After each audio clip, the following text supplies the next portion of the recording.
আবু দাউদ শরীফের হাদিসের মধ্যে এসেছে, একজন অন্ধ সাহাবী, তার একজন দাসী ছিল। দাসীর পেটের থেকে তার দুটা ফুটফুটে সুন্দর সুদর্শন দুটা বাচ্চাও রয়েছে। এই দাসী অন্ধ সাহাবীর অনেক উপকারে আসতো। সে রান্না বান্না করে দিত, সে পথ দেখাই দিত, তার প্রত্যেকটা ক্ষেত্রে এই অন্ধ সাহাবীর সহযোগী হিসাবে কাজ করত, অনেক উপকারে আসতো। অন্ধ সাহাবী ওই দাসীকে খুব মহব্বত করত, ভালোবাসতো। কিন্তু মাঝে মাঝেই এই দাসী রাসূলুল্লাহ সাল্লাল্লাহু আলাইহি সাল্লামকে নিয়ে কুড়ুক্তি করত, নবীজিকে মাঝে মাঝেই গালিগালাজ করত।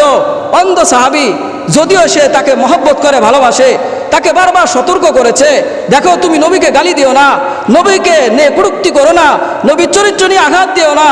বহুবার তাকে সতর্ক করেছে, ধমকি দিয়েছে, হুমকি দিয়েছে। তারপরেও কিন্তু তার দাসী সে এর থেকে বিরত ছিল না। এক পর্যায়ে অন্ধ সাহাবী সে বলতেছে, যখন নবী সাল্লাল্লাহু আলাইহি সাল্লামকে বারংবার সে গালিগালাজ শুরু করলো, এক পর্যায়ে আমি একটা ছুরি নিয়ে তার পেটে আঘাত করলাম, আর ছুরি দিয়ে আঘাত করার সঙ্গে সঙ্গে ওই আমার দাসী সে নিহত হয়ে গেল, হত্যা হয়ে গেল।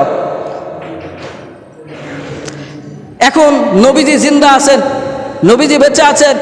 সকালবেলায় যখন সকাল হলো, তারা নবীজি সাল্লাল্লাহু আলাইহি সাল্লামের নিকটে পেশ করা হলো। এই সংবাদ নবীজির কাছে পৌঁছে গেল। সমস্ত সাহাবায়ে কেরাম এক জায়গায় রয়েছে, অনেক জনসংখ্যা এক জায়গায় হয়ে রয়েছে।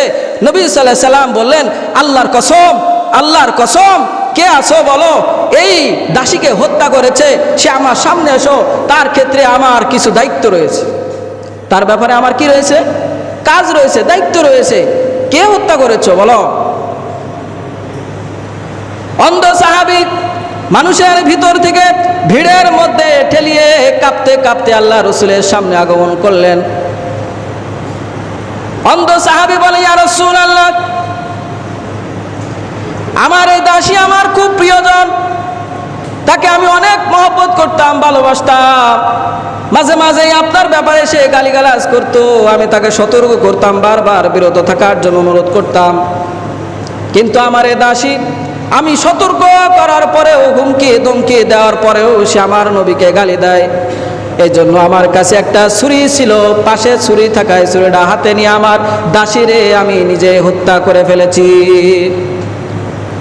আল্লাহ রাসূল বললেন, তুমি যে তাকে হত্যা করেছো, এর বিচারে ফাইসালা অনার্থ, এর কোনো আর বিচার হবে না, বিচার হয়ে গেছে।